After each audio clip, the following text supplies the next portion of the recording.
Assalamualaikum warahmatullahi wabarakatuh. Dalam kesempatan ini saya akan menyampaikan ceramah dengan judul Perjuangan Dakwah dan Kesabaran Rasulullah Shallallahu Alaihi Wasallam saat berdakwah di Mekah. Alhamdulillah, segala puji hanya milik Allah Subhanahu wa Ta'ala. Semoga salawat serta salam senantiasa mencurahkan kepada baginda Rasulullah Shallallahu Alaihi Wasallam beserta keluarganya, sahabatnya, dan pengikutnya hingga akhir zaman. Teman-teman yang saya banggakan, tidak ada suatu nikmat yang Allah curahkan kepada seluruh hambanya, melainkan nikmat tersebut adalah nikmat terbesar. Nikmat yang besar di antara nikmat terbesar bagi umat manusia adalah diutusnya para Rasul yang bertugas memberi petunjuk ke arah jalan yang benar. Allah Ta'ala berfirman, sungguh Allah telah memberi karunia kepada orang-orang yang beriman ketika Allah mengutus di antara mereka seorang rasul dari kalangan mereka sendiri. Quran Surat Al-Imran ayat 164. Adapun rasul yang diutus untuk menyampaikan risalah yang berlaku bagi seluruh umat manusia yang merupakan rasul akhir zaman adalah rasul nan mulia Muhammad Shallallahu Alaihi Wasallam. Seperti kita ketahui, Rasul melakukan dakwah di Mekah pada dua fase, yaitu fase dakwah rahasia dan fase dakwah terang-terangan.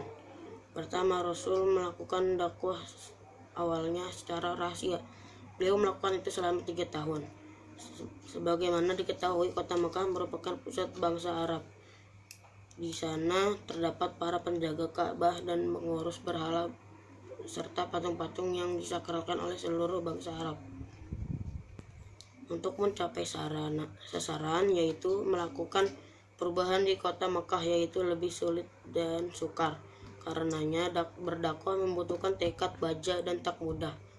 Maka memulai dakwah secara rahasia merupakan suatu hal yang bijaksana agar penduduk Mekah tidak dikagetkan dengan sesuatu yang bisa memancing emosi mereka.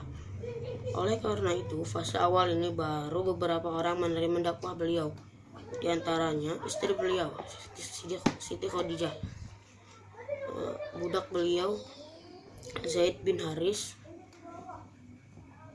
sepupu beliau Ali bin Abi Thalib, dan sahabat beliau Abu Bakar As-Siddiq. Fase kedua pada fase dakwah terang-terangan awalnya dimulainya perintah untuk berdakwah secara terang-terangan adalah firman Allah Ta'ala, dan berilah peringatan kepada keluargamu yang terdekat. Quran Surat Asy-Syura ayat 214.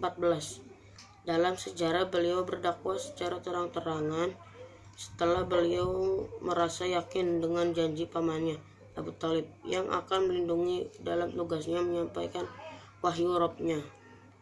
Suatu hari beliau berdiri di atas bukit Safa seraya berteriak, Ya Sabah, wahai manusia, datanglah kemari.